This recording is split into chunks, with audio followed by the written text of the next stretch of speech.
দুই শ্রেণীর চক্ষু, দুই শ্রেণীর মানুষ জাহান্নামে যাবে না। এক, বাকাত মিন খাশিয়াতিল্লাহ, যেই চক্ষু যেই মানুষ আল্লাহর ভয়ে কাঁদে ও জাহান্নামে যাবে না। দুই, হারাসাত ফি সাবিলিল্লাহ, যেই চক্ষু যেই মানুষ আল্লাহ রাস্তায় পাহারা দেয়, দিন ধর্মের কাজে লেগে থাকে, ও জাহান্নামে যাবে না।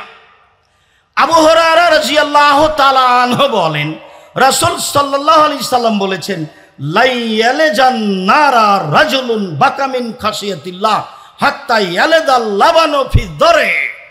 গাভীর বাঁট ওলান থেকে চাপ দিয়ে দুধ বের করে ভিতরে ঢোকানো যায় না, যেমন আল্লাহর ভয়ে কাঁদে যে সে জাহান্নামে যাবে না তেমন। আবার বলি, গাভীর বাঁট বান থেকে ওলান থেকে চাপ দিয়ে দুধ বের করে ভিতরে ঢোকানো যায় না, যেমন এইটা যেমন অসম্ভব আল্লাহর ভয়ে কাঁদে যে তার জাহান্নামে যাওয়া তেমনি অসম্ভব। তিন শ্রেণীর চক্ষু জাহান্নাম দেখবে না, তিন শ্রেণীর মানুষ জান্নাতে যাবেই, তিন শ্রেণীর মানুষ জান্নাতে যাবেই। এক, বাকাত মিন খাশিয়াতিল্লাহ, ওই চক্ষু ওই মানুষ যে আল্লাহর ভয়ে কাঁদে। দুই, হারাসাত ফি সাবিলিল্লাহ, ওই চক্ষু ওই মানুষ যে আল্লাহ রাস্তায় পাহারা দেয়। তিন, গাজাতান মাহারিমিল্লাহ, ওই চক্ষু যে বেগানা নারী অপর নারীকে দেখে চক্ষু নিচু করে, অপর নারীকে দেখে চক্ষু নিচু করে যে সে জান্নাতে যাবে। এই কথা মুহাম্মদ সাল্লাল্লাহু আলাইহি সাল্লাম বলেন। তিনি বলেন, পৃথিবীর মানুষ শুনে রেখো। জাবের রাদিয়াল্লাহু তাআলা আনহু বলেন, আল্লাহর নবীকে তিনি বললেন, আল্লাহ রাসূল, কোন মহিলার ওপরে যদি হঠাৎ চোখ পড়ে যায় তাহলে কি করব? আল্লাহর নবী, কোন মহিলার ওপরে যদি হঠাৎ চক্ষু পড়ে যায় তাহলে কি করব? তখন আল্লাহ রাসূল ফামারানি, আমাকে আদেশ করলেন, আন আসরিফা বাসারি, আমি আমার মুখটা ফিরিয়ে নিব, মুখটা ঘুরিয়ে নিব। তাহলে যদি সত্য সত্যই বাড়িতে আপনি টিভিতে খবর শোনেন, তো যখন খবর টিভিতে চলবে তখন আপনাকে এভাবে বসে থাকতে হবে। আপনি একটা রং মাখানো মহিলার মুখের ওপরে তাকিয়ে খবর শুনবেন, তখনও আপনার ঈমান কাজ করে। ধর্ম কি পাগল হয়ে গেছে? ধর্ম কি রাজশাহী চাঁপাইনবাবগঞ্জের হাওয়াই লাড্ডু? दोनों हाथ में लड्डू है, जो चाहे उसको खा ले, जो चाहे उसको छोड़ दे। भूल हिसाब। ताकवा, ताकवा আপনার পাপকে ঠেকাতে পারে, ঈমানই আপনার পাপকে ঠেকাতে পারে। ঈমান যত বেশি পাপ তত কম, ঈমান যত কম পাপ তত বেশি। তাহাজ্জুদ পড়লেও জেনা হবে, ঈমান কমে জন্য বোরকা পরে যদি, হাত মোজা পরে যদি, পা মোজা পরে যদি, চশমা লাগিয়ে রাস্তায় চলে যদি, তবুও তার যদি ঈমান কম হয় তাহলে সে এত পর্দার ভিতরে থেকেও জেনার গল্প করবে। শুনুন, ঈমান দিয়েই পাপ ঠেকানো যায়। সম্মানিত দ্বীনি ভাই বোন, রাসূল সাল্লাল্লাহু আলাইহি সাল্লাম বললেন, পৃথিবীর মানুষ মনে রেখো, 6টা কাজ করলে আমি তোমাদেরকে জান্নাতে নিয়ে যাব। কিভাবে নিয়ে যাব সেটা আমার ব্যাপার। 6টার একটা হলো এই, তুমি যদি চক্ষু নিচু করতে পারো তাহলে আমি তোমাকে জান্নাতে নিয়ে যাওয়ার জন্য জিম্মেদারি নিলাম। 3 শ্রেণীর মানুষ জান্নাতে যাবে। তার এক শ্রেণীর মানুষ হচ্ছে যারা চক্ষু নিচু করে চলে, তারা জান্নাতে যাবে। এই কথা মুহাম্মদ সাল্লাল্লাহু আলাইহি সাল্লাম বলেন। সম্মানিত দ্বীনি ভাই বোন, এইখানে আর একটা হাদিস বলে রাখি। আল্লাহ রাসূল বললেন, 3টে বিপদ নেমে আসবে 3টা পাপের কারণে। 3টে বিপদ নেমে আসবে 3টা পাপের কারণে। 3টে বিপদ নেমে আসবে 3টা পাপের কারণে। 1, ভূমিকম্প হবে। 2, আকার আকৃতি পরিবর্তন হবে। সন্ধ্যায় ছিল মানুষ, সকালে হবে সৌর শুকুর। 3, সমস্যা নেমে আসবে।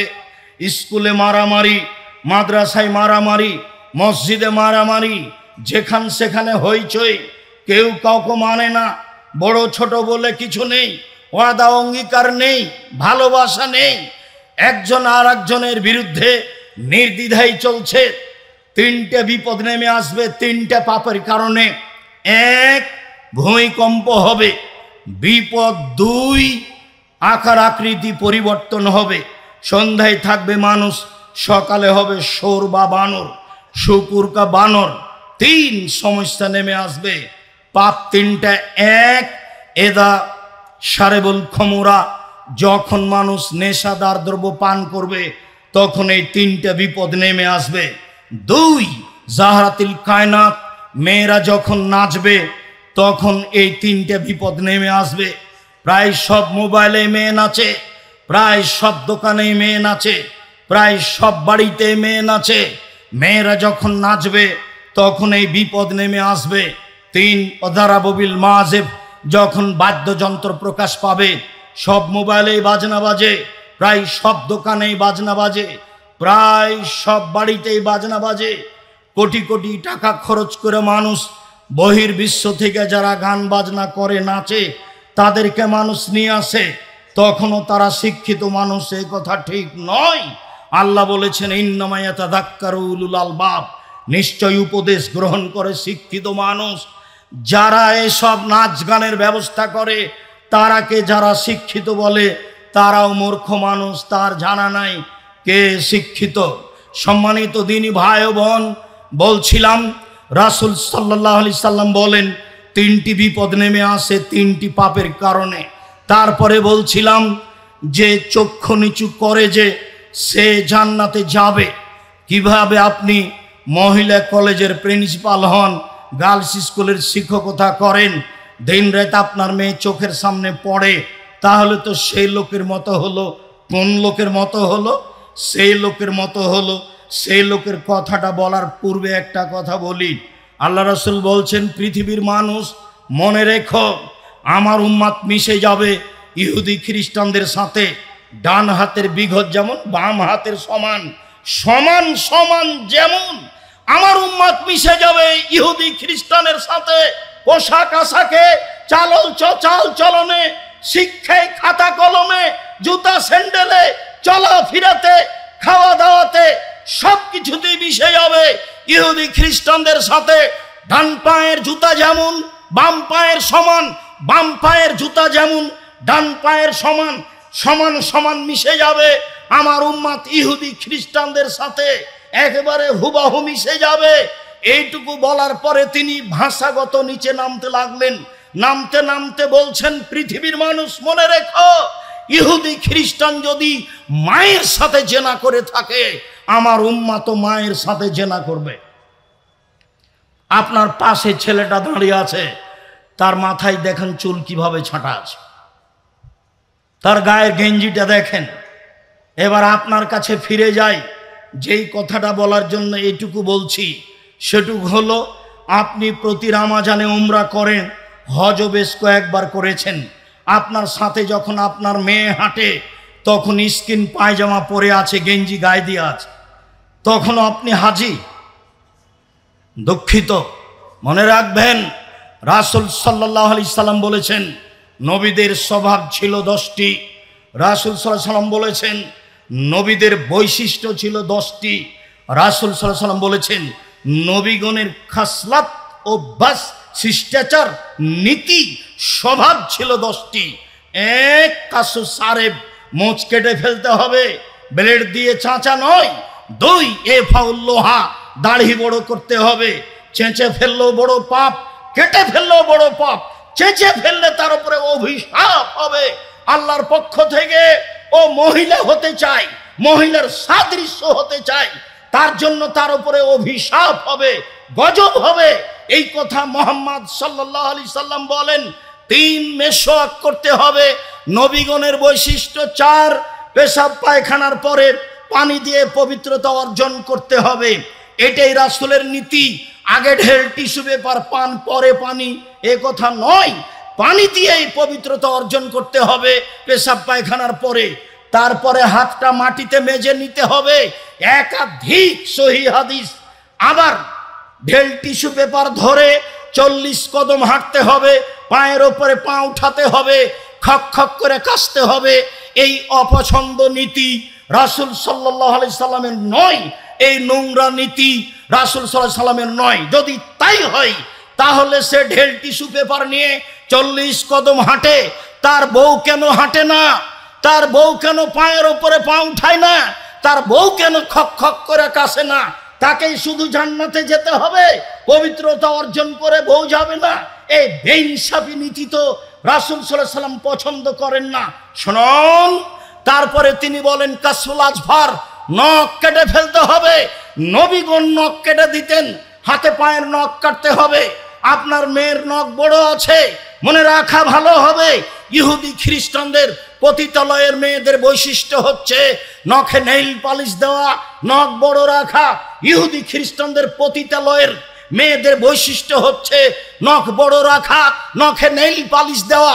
ইহুদি খ্রিস্টানদের পতিতালয়ের মেয়েদের স্বভাব হলো নখ বড় রাখা, নখে নেইল পালিশ দেওয়া।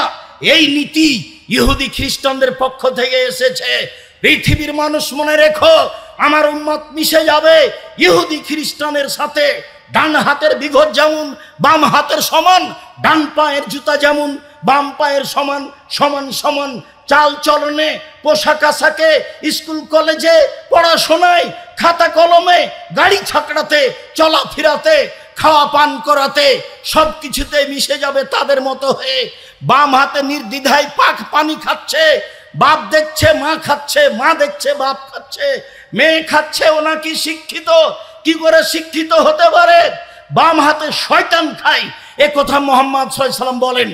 আয়েশা রাদিয়াল্লাহু তাআলা আনহা বলেন, আল্লাহর নবীর বাম হাত ছিল পেশাব পায়খানার জন্য, অলিল কাদার, খারাপ কিছুর জন্য। ডান হাত ছিল খাওয়ার জন্য, পবিত্রতার জন্য। এরা শিক্ষিত মানুষ ইহুদি খ্রিস্টানদের সাথে নিয়ম নীতিতে, নোংরা নীতিতে মিলে যাওয়ার পরেও তাদের মতো হয় কি করে? রাসূল সাল্লাল্লাহু আলাইহি সাল্লাম বললেন, নাক ফুলে বেতে বগলের লুম উঠিয়ে ফেলতে হবে। পুরুষ নারী একই হুকুম, ব্লেড নয়। হালাকোলানাতে নিচের লুম পরিষ্কার করতে হবে, ঊর্ধ্বে টাইম 40 দিন। পুরুষ নারী একই হুকুম, যেভাবে সহজ, যেভাবে সম্ভব। নবীগণের বৈশিষ্ট্য এটাই। সম্মানিত দিনী ভাই ও বোন, বলছিলাম রাসূল সাল্লাল্লাহু আলাইহি সাল্লাম বললেন 3 শ্রেণীর মানুষ জান্নাতে যাবে। তার এক শ্রেণীর মানুষ আল্লাহর ভয়ে কাঁদে যে। আবু হুরায়রা রাদিয়াল্লাহু তাআলা আনহু বলেন, রাসূল সাল্লাল্লাহু আলাইহি সাল্লাম বলেছেন, লাইসা শাইউন আহাব্বা ইনদাল্লাহি মিন কাতরাতাইনি ওয়া ফারাইনি। 2টি বিন্দু ফোঁটা আল্লাহর কাছে যত প্রিয়, 2টি দাগ চিহ্ন আল্লাহর কাছে যত প্রিয়, পৃথিবীর কোনো কিছু আল্লাহর কাছে তত প্রিয় নয়। এক, কাতরাত দমুইন মিন খাশিয়াতিল্লাহ, আল্লাহর ভয়ে এক ফোঁটা চোখের পানি আল্লাহর কাছে যত প্রিয়, পৃথিবীর কোনো কিছু আল্লাহর কাছে তত প্রিয় নয়। হজ বড় ইবাদত, এ কথাই ঠিক। হজ কবুল হলে মানুষ হয়ে যায় সেই দিনের মতো যেদিন তার মা তাকে জন্ম দিয়েছে, নিষ্পাপ হয়ে যায়। এর পরেও এই ইবাদতটি আল্লাহর কাছে অত প্রিয় নয়। এক ফোঁটা চোখের পানি আল্লাহর ভয়ে আল্লাহর কাছে যত প্রিয়। এরপরে আল্লাহ রাসূল বললেন যে এক ফোঁটা গায়ের রক্ত যুদ্ধে নেমে গিয়ে কেটে গেছে, ফেটে গেছে, এই রক্ত আল্লাহর কাছে যত প্রিয়, পৃথিবীর কোনো কিছু আল্লাহর কাছে তত প্রিয় নয়। 3, যুদ্ধে নেমে কেটে যাওয়া দাগ, ফেটে যাওয়া দাগ, এই দাগ আল্লাহর কাছে যত প্রিয়, পৃথিবীর কোনো কিছু আল্লাহর কাছে তত প্রিয় নয়। 4, আসারুন ফারিজিন মিন ফারাইজিল্লাহ, আল্লাহর বিধান পালন করতে, সালাত আদায় করতে, ইবাদত তাসবিহ তাহলিল করতে, কপালের দাগ, হাঁটুর দাগ, টাকনোর দাগ, এই দাগ আল্লাহর কাছে যত প্রিয়, পৃথিবীর কোনো কিছু আল্লাহর কাছে তত প্রিয় নয়। সম্মানিত দিনী ভাই বোন, সিরিয়ালে 1 নম্বরে যেটা আছে সেটাই সহজ, বাকি একটাও সহজ নয়। 2, আল্লাহর রাস্তায় এক ফোঁটা গায়ের রক্ত। 3, আল্লাহর রাস্তায় নেমে গিয়ে ফেটে যাওয়া, কেটে যাওয়া দাগ। 4, ইবাদত করতে করতে হাতে পায়ের টাকনোর, কপালের দাগ। এটা তো আপনার হাতে নয়, একদিনে করা যায় না। 1 নম্বরে যেটা আছে সেটা সহজ, এখনই সহজ। রাসূল সাল্লাল্লাহু আলাইহি সাল্লাম যখন বললেন যে তোমরা যদি আল্লাহকে জানতে আমি যেমন জানি, তোমরা যদি আল্লাহকে চিনতে আমি যেমন চিনি তাহলে বেশি বেশি কাঁদতে, কম কম কম হাসতে। ফাগাত্তা আসহাব রাসূলিল্লাহ সাল্লাল্লাহু আলাইহি সাল্লাম রাআসাহুম লাহুম খানিন। তখন সাহাবীগণ কাপড় দিয়ে মাথা ঢেকে নিয়ে কান্নাকাটি করতে লাগলেন। বুখারী মুসলিম। সম্মানিত দিনী ভাই বোন, আপনাকে আমি আল্লাহর ভয় করার জন্য আন্তরিকভাবে অনুরোধ জানাচ্ছি। নির্জনে আল্লাহকে ডেকে আপনার পাপের কথা বলেন। মহান আল্লাহ বলেন, মুহাম্মদ ফাইদা ফারাগতা ফানসাব ওয়া ইলা রাব্বিকা ফারগাব। যখন আপনি দুনিয়াবি কাজ থেকে অবসর হবেন তখন আপনি কঠোর শ্রমে আত্মনিয়োগ করুন। আর আপনি আমাকে যা বলবেন তা বিনয়ের সাথে কান্নাকাটি করে বলুন, বিনয়ের সাথে কান্নাকাটি করে বলুন। আপনার বলার ঢংটা প্রমাণ করবে যে আপনি আল্লাহর দরবারে কেঁদে বলছেন। আপনি বলবেন আসসালামু আলাইকুম রহমতুল্লাহ, আসসালামু আলাইকুম রহমতুল্লাহ, বেহাক্কে লা ইলাহা ইল্লাল্লাহ। তাহলে সেটা কি আসলে কান্নাকাটি করা হলো, না এটা ইবাদতের সাথে মজাক করা হলো? আপনাকে আমি কষ্ট দিতে আসিনি, আপনি আমার দিনী ভাই, আপনি আমার দিনী বোন, আপনাকে কষ্ট দিয়ে আমি কিছু করতে চাইনি। জাতির যদি রাস্তাঘাট করে দিতে না পারি, জাতির যদি স্কুল কলেজ করে দিতে না পারি, জাতিকে চূড়ান্ত সঠিক ধর্ম দিতে পারবো ইনশাআল্লাহ। ধর্মের ব্যাপারে জাতিকে ফাঁকি দিয়ে পরকাল হারাতে রাজি নই। অতএব এটা ইবাদত নয়। আল্লাহর দরবারে কান্নাকাটি বুঝাতে হবে, ভয় ভীতি বুঝাতে হবে, নিজেকে অপরাধী বুঝাতে হবে। তাহলে আপনি অপরাধী এবং পাপকে স্বীকার করেছেন, আল্লাহ তখন মাফ করে দিবেন। ইউনূস আলাইহিস সালাম ভুল করেছিলেন, চলে যাচ্ছিলেন, লটারিতে নাম আসায় তাকে সাগরে ফেলে দেওয়া হলো। তখন তিনি বললেন, লা ইলাহা ইল্লা আনতা সুবহানাকা ইন্নী কুনতু মিনাজ জালিমিন। আল্লাহ ছাড়া কোনো মাবুদ নেই, আল্লাহর পবিত্রতা বর্ণনা করছি। তুমি ছাড়া কোনো মাবুদ নেই, তোমার পবিত্রতা বর্ণনা করছি। ইউনূস আলাইহিস সালাম ক্ষমা চাননি, পাপের স্বীকৃতি দিয়েছেন মাত্র। ইউনূস আলাইহিস সালাম বলেননি আমাকে ক্ষমা করো। যেমন ভাবে আদম আলাইহিস সালাম বলেছিলেন, রব্বানা যালামনা আনফুসানা ওয়া ইল্লাম তাগফির লানা ওয়া তারহামনা লানাকুনান্না মিনাল খাসিরিন। হে আমাদের প্রতিপালক, তুমি যদি দয়া না করো, তুমি আমাদের ক্ষমা করো। তুমি যদি দয়া না করো, তুমি যদি ক্ষমা না করো, তাহলে আমরা অপরাধীদের অন্তর্ভুক্ত হব। তুমি আমাদের ক্ষমা করো, তুমি যদি দয়া না করো, তুমি যদি ক্ষমা না করো, তাহলে আমরা অপরাধীদের অন্তর্ভুক্ত হব। মূসা আলাইহিস সালাম এক থাপ্পড় দিয়ে লোকটাকে মেরে দিয়ে বললেন, রব্বি ইন্নী যালামতু নাফসি ফাগফিরলি। হে আমার প্রতিপালক, আমি অপরাধী, আমাকে ক্ষমা করে দাও। তিনি ক্ষমার কথা বললেন। ইউনূস আলাইহিস সালাম ক্ষমার কথা বলেননি, বলেছেন লা ইলাহা ইল্লা আনতা সুবহানাকা ইন্নী কুনতু মিনাজ জালিমিন। আমি অপরাধীদের একজন, আমি অপরাধী। তিনি নিজেকে পাপী বলে স্বীকৃতি দিয়েছেন। যখন আপনি পাপী বলে আল্লাহর দরবারে নিজেকে স্বীকৃতি দিবেন এবং প্রকাশ করবেন, প্রমাণ করবেন আমি পাপী, আমি বড় অপরাধী, আমি বড় গুনাহগার, তুমি বড় দয়াবান, তুমি বড় ক্ষমাবান, হতভাবাকে ক্ষমা করে দাও। তুমি আমার প্রতি একটু দয়া করো, তুমি আমাকে ক্ষমা করো। তোমাকে ভালোভাবে চিনি, তোমাকে ভালোভাবে চিনি।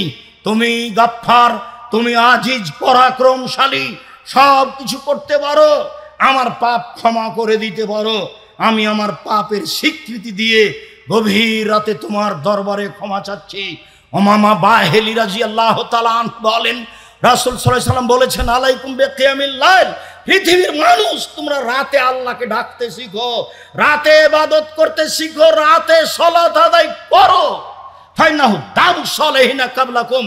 রাতে আল্লাহকে ডাকা, সালাত আদায় করা তোমাদের পূর্বের নবী, রাসূল, সিদ্দিক, শুহাদা, অতীতের পরহেজগার মানুষের কাজ ছিল। রাতে আল্লাহকে ডাকা অতীতের পরহেজগার মানুষের কাজ ছিল। রাতে আল্লাহকে ডাকা, এক রাতে আল্লাহকে ডাকলে আল্লাহকে কাছে পাওয়া যায়।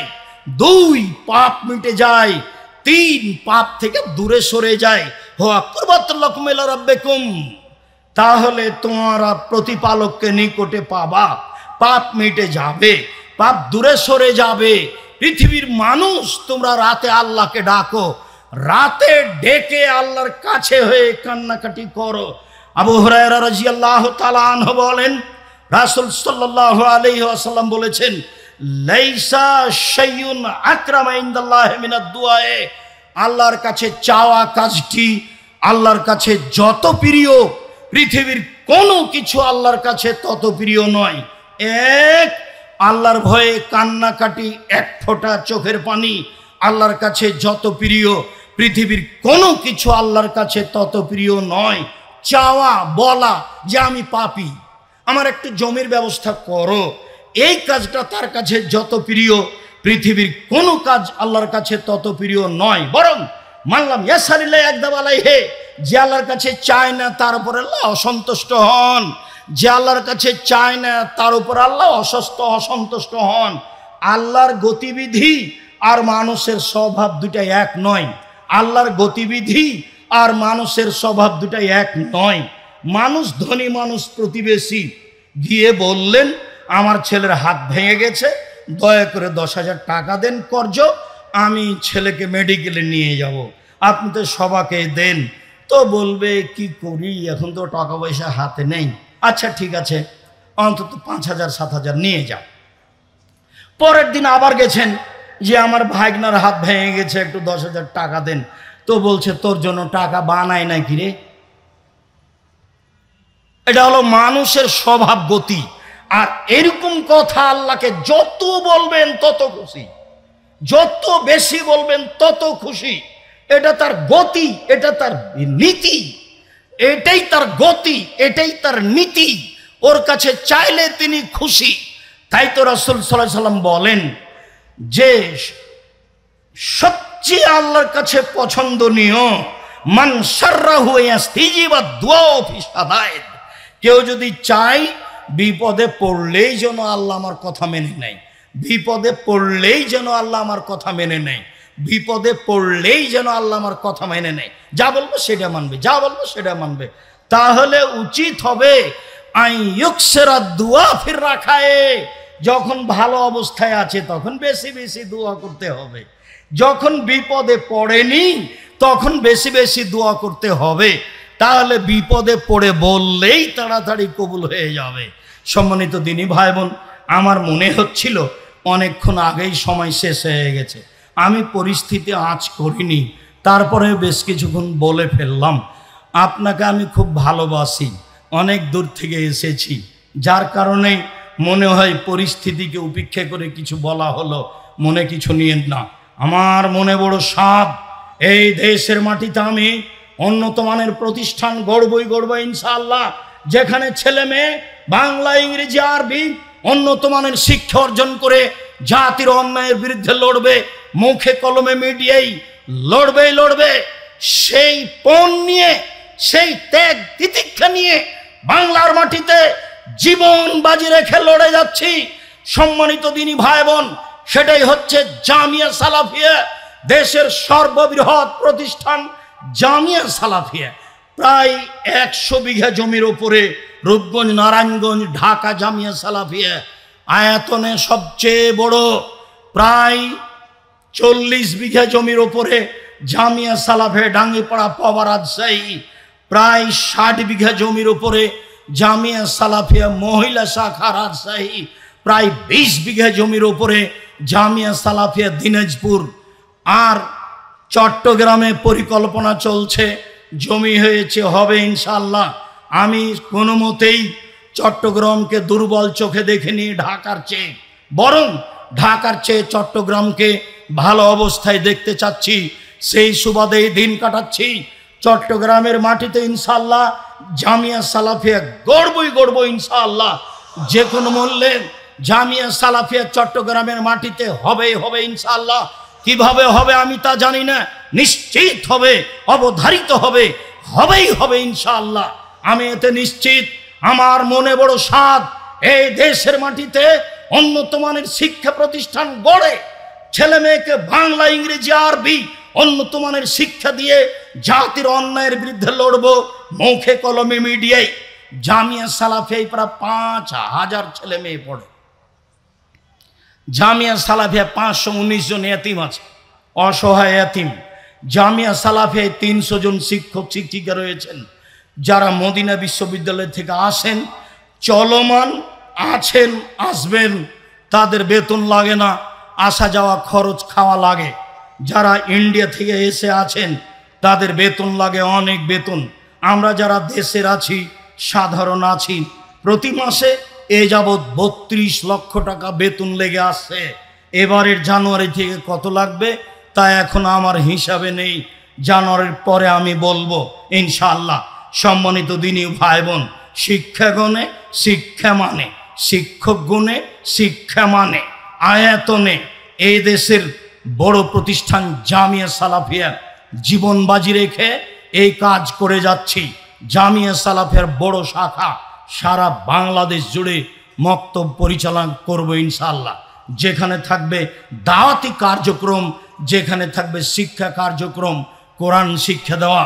উত্তরবঙ্গে প্রায় 450 মসজিদ চলে, আমরা দক্ষিণবঙ্গে আসব ইনশাআল্লাহ। সময়ের গতিতে দেশ জুড়ে মক্তব পরিচালনা করব জামিয়া সালাফের বড় শাখা আর দাওয়ায়ে আল্লাহ।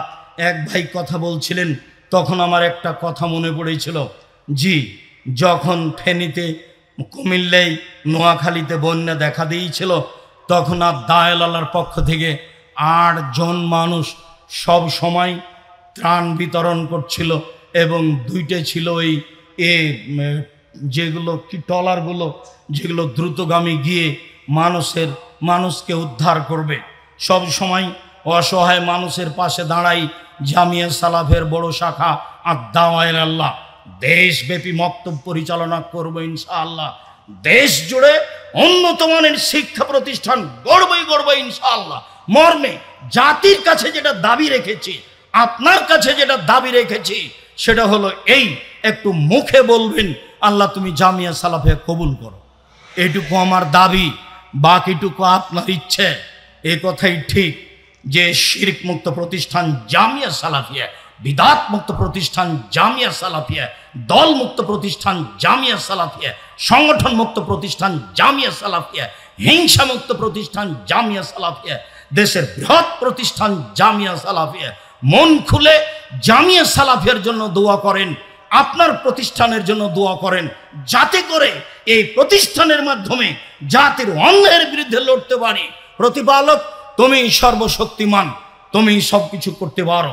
মানুষ হিসাবে চট্টগ্রামের মাটিতে বক্তব্যের শেষে তুমি পরাক্রমশালী, তোমাকে এটা বিশ্বাস করে তোমার কোনো শরিক নেই, এই দাবি তোমার দরবারে জোরালোভাবে রেখে তোমার ক্ষমতার কাছে আশ্রয় ভিক্ষা চাচ্ছি। তুমি এই চট্টগ্রামের মাটিতে একটি বড় থেকে বড় উপযুক্ত জামিয়া সালাফের ব্যবস্থা করে দাও। তোমার দরবারে এই জোরালো দাবি দাওয়া রেখে আলোচনার শেষে এসে বলছি, আল্লাহ আমাদের যারা মারা গেছে তুমি তাদের কবরের শাস্তি মাফ করো। আমরা যারা অসুস্থ তুমি তাদের আরোগ্য দান করো। আমরা যারা বেঁচে আছি তুমি তাদেরকে তোমার রাসূলের পদ্ধতি অনুযায়ী চলার তৌফিক দান করো। আজকে আল্লাহ ভীতি সম্পর্কে যে আলোচনা শুনলাম, রাতের অন্ধকারে 2 রাকাত সালাত আদায় করে ভয় ভীতি নিয়ে তোমাকে একটু ডাকার, ক্ষমা চাওয়ার, পাওয়ার একটু সুযোগ করে দাও। তোমার দরবারে এই জোরালো দাবি দাওয়া দোয়া রেখে এখানে আলোচনা শেষ করছি। আব্দুল্লাহর বই আছে বুখারীর ব্যাখ্যা, ব্যতিক্রম ব্যাখ্যা মিন্নাতুল বারী। ফিলিস্তিন সম্পর্কে আব্দুল্লাহ যে বই লিখেছে সেটাও আছে। আল ইতিসাম পত্রিকার এখন সম্পাদক আব্দুল্লাহ লিখে, কাজে এই পত্রিকা আপনার কাছে গ্রহণীয় বলে আমরা আশাবাদী। পত্রিকা আপনার লক্ষ লক্ষ টাকা খরচ করে আল ইতিসাম পত্রিকা বের করেন, বড় বড় বিদ্বান রেখেছেন, 12টা মুফতি আছে জামিয়া সালাফ আপনার পত্রিকার জন্য। আমি খাকসার সাধারণ মানুষ বড় বড় বিদ্বানদের সামনে বসে থেকে আপনাদের খিদমতের জন্য ফতোয়াগুলো প্রতি মাসে দেখি মাত্র।